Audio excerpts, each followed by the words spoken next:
Over 68 million subscribers on YouTube, over 30 million followers on TikTok, and yet an engagement rate of 0.02%. His videos feel like they were written by a toddler, acted out by AI, and commented on by people who've been kicked in the head by a horse and handed a phone. His views are down, his comments are fake, and his entire career is one giant algorithm scam. This is the story of how Topper Guild didn't earn an audience, he manufactured one. Now let's be honest, having 30 million followers on TikTok and 70 million nearly on YouTube, it sounds impressive until you realize his likes, comments, and views are completely out of sync with those numbers. Some of his TikToks barely scrape 6,000 likes. That's a 0.018% engagement rate, which is so low it might as well be flatline. Even his YouTube videos, which should be hitting tens of millions per upload, often hover around 2 to 4 million. Now, I know that 2 to 4 million is good,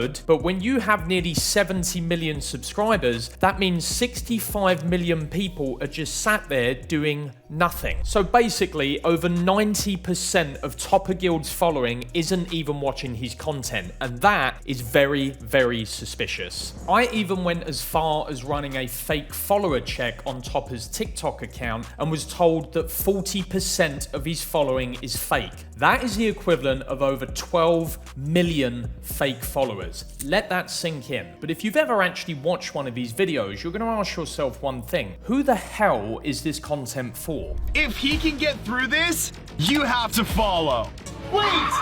If this can hold him, you have to follow. I mean, somebody help me out here, guys. Does this actually work? If you don't get to the end of this video, you have to follow. Like, seriously, is your following that brain dead? I mean, I spend hours researching Topper and looking at his videos, and honestly, I have to say, it's the same formula every time. Obnoxious, overacted skits, fake pranks where the outcome is painfully obvious, forced facial expressions, cartoonish reactions, and the cringe factor is off the charts. Imagine the worst parts of TikTok stretched to 8 minutes and then looped until your soul leaves your body. That is a Topper Guild video. Every Topper Guild video feels like a high school drama project made by people who hate each other, said a comment on Reddit. And yet somehow, he's one of the biggest creators on the platform. In the earlier days of his content creation, if Topper Guild had a superpower, it was wasting food in the most obnoxious way possible. For years, his channel was the dumping ground of staged food pranks, where he would pour buckets of cereal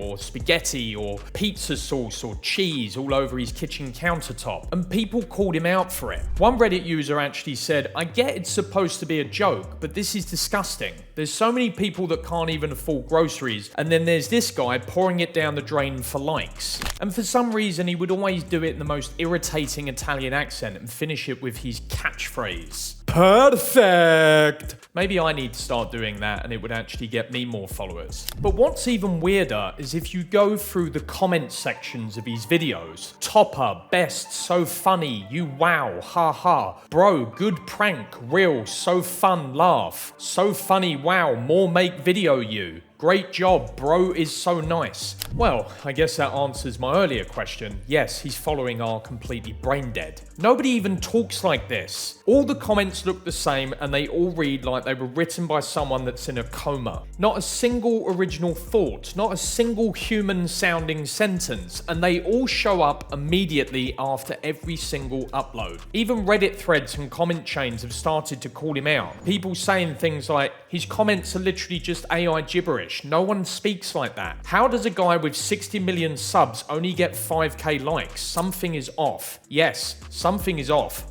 Way off. Now, we all know that I love calling out influencers, and if you're in any doubt as to the type of person Topper Guild is, enter Sabrina Mercado. In mid-2024, TikToker Sabrina Mercado uploaded a video that instantly went viral. Not because it was funny, but because it was horrifying. She revealed that a prank video she had participated in for Topper Guild left her with third-degree burns and hypertrophic scars, as well as a hospital stay. The video shows her legs submerged in what appeared to be fast-drying cement, followed by graphic footage of her wrapped in medical bandages, her calves covered in massive burn marks. She captioned it, "When a YouTuber told me his prank would be safe, but it gave me third-degree burns and hypertrophic scars." She didn't hide who it was. She tagged Topper directly, calling him out for ghosting her ever since the incident. "He promised to pay my medical bills, but I haven't heard from him since." Her initial video exploded, over 8 million views in a week, and the comments were brutal. How is this guy still allowed to post? This isn't a prank, it's assault. Topper Guild should be held accountable, and now he will be, because recently Sabrina filed a lawsuit against him for damages because of that prank.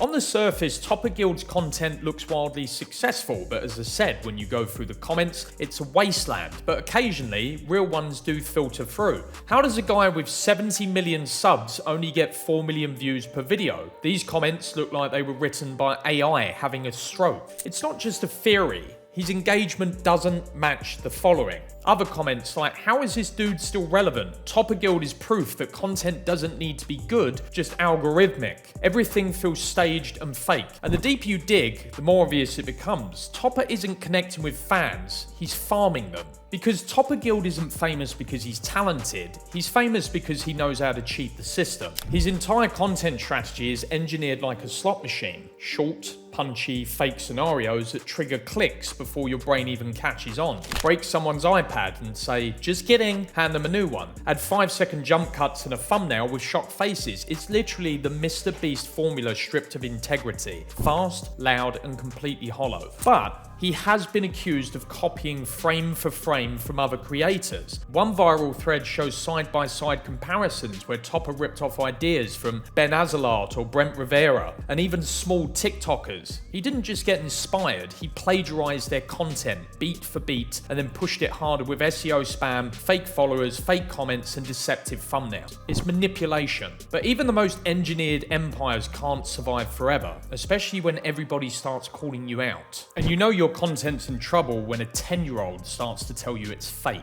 Topper's audience is supposed to be young, impressionable, and easy to impress, but even now they're calling him out. Across Reddit, YouTube, and TikTok, the same phrases keep popping up. "This has to be staged. No way it's real. Bro thinks we're dumb." Kids are literally making parodies of these videos, mocking the fake reactions, cringy acting, and recycled scenarios. There's even a viral clip where a group of teenagers react to a Topper Guild video and burst out laughing at how painfully scripted it is. "Who watches this unironically?" one says. "This feels like a human rights violation," another one jokes. You know you've lost the plot when the people you're pandering to are now making fun of you. And even worse, parents are starting to notice it too. There are comment threads full of mums and dads saying they've banned Topper's content from their homes because of how disingenuous, loud, and manipulative it is. "This guy's entire career is a scam and the bots are the only ones still clapping," said a TikTok user in June of 2025. Topper Guild isn't cancelled, it's worse than that. He's ignored by 95% of his entire following. His audience, fake. His comments, bots. His brand,